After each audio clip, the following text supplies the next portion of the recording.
My friends, on June 3rd, 2026, the world's war engineering lost one of its greatest icons, and the battlefield will never be the same. The United States Marine Corps has officially retired the AV-8B Harrier II after more than 40 years of service. An iconic machine that I'm sure has captured the imagination of all of you. And if you think we're just talking about an old plane being retired, you absolutely don't understand how geopolitics and survival on the ground work. What was retired wasn't just a machine. It was what I call the brutal angel of the trenches. Keep that in mind because the Harrier was never the prettiest jet nor the safest one. But it was the only thing alive in the sky that could land in the middle of hell, on a potholed 1,000-meter road, refuel, and go back to save the troops in a matter of minutes. The Harrier didn't take off from a clean runway hundreds of kilometers away. It slept in the same hole as the Marines and woke up spitting fire.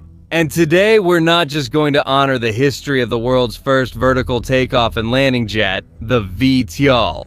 We're going to dissect it. We're going to expose its bloody legacy, its relentless record in the Falklands War, and its deadly technical problems, which even earned it the grim nickname of Widowmaker. And finally, reveal why the arrival of its invisible successor, the F-35B, shifts the global balance of power. Now, subscribe to the channel, turn on the notification bell, and leave a like because it takes a lot of work to make this. For you to understand the strategic importance of the Harrier, we need to go back in time to the military logic after the Korean War. The United States Marines, who are traditionally the 9/11 force, the first to break down the door and enter enemy territory, they were amazed by the helicopter's ability to land right on the front lines to evacuate the wounded and drop off supplies. But helicopters are slow and vulnerable. They needed equipment that had the agility of a helicopter and the brute force of an attack jet. They needed helicopters.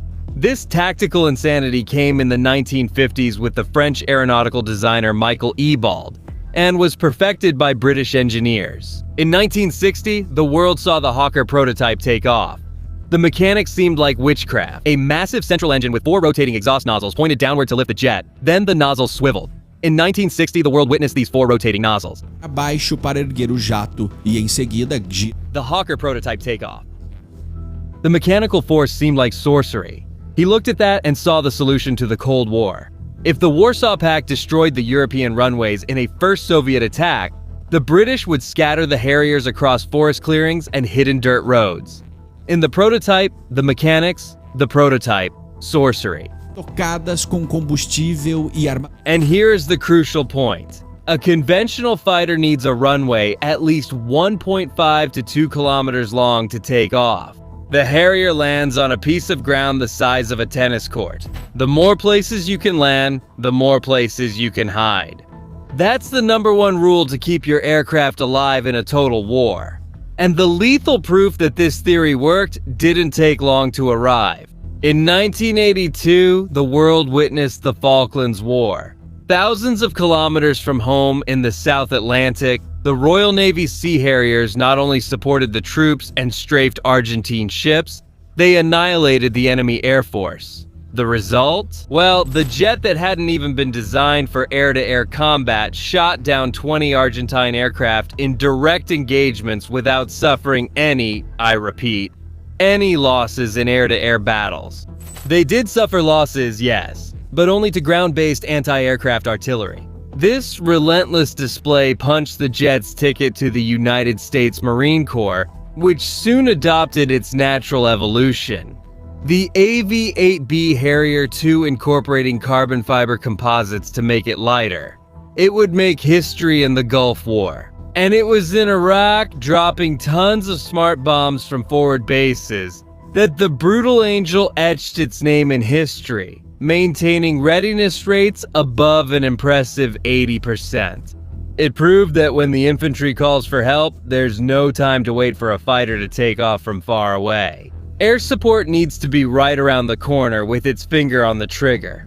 But listen closely. Just as the military elite evolved with carbon fiber, so that their fighters could withstand the hellish wear and tear of battle and respond with extreme efficiency, you need equipment that keeps up with the demands of your daily life. So we talk about the glorious legacy of Harrier, but we can't turn a blind eye to the harsh reality.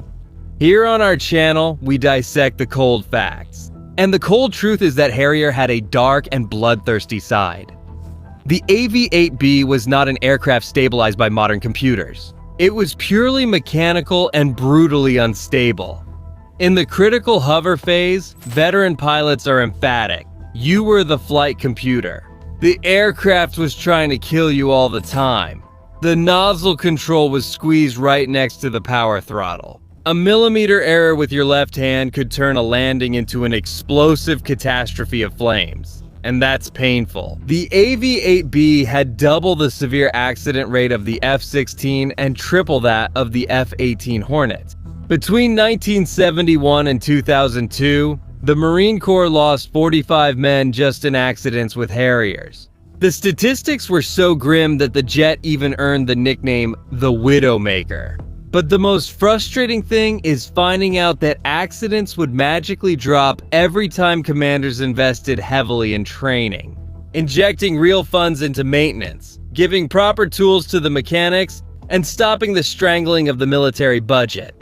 The Harrier wasn't inherently suicidal. It was underfunded and unforgiving of mistakes. Still, no matter how much the aircraft hurt them, the Marines loved it. Because when blood dripped onto the sand of a foreign country, it was the deafening roar of the Harrier's engine coming overhead that signaled the infantry would survive.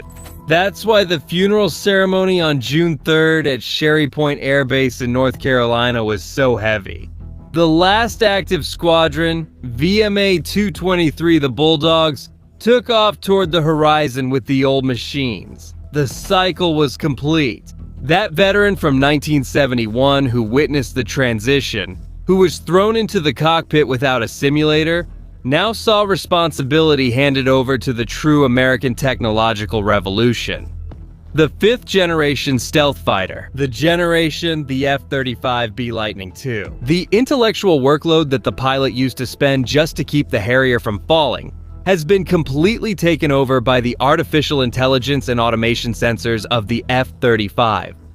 The fighter takes care of the landing, while the human brain focuses on tactical lethality, coordinating autonomous drones as loyal wingmen, processing data invisible to radar, and carrying out attacks with radar-absorbing materials, something the old guard couldn't even dream of. The F-35B took the lethality of the brutal Angel and made it silent and flawless. The Widowmaker has been retired, but the battlefield now and always belongs to those who dominate it through the air.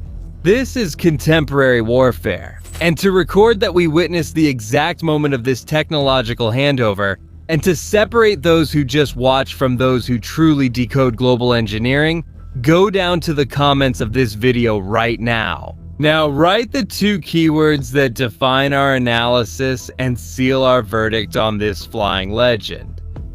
Brutal Angel. Type this and show the algorithm that the analytical elite is attentive and present.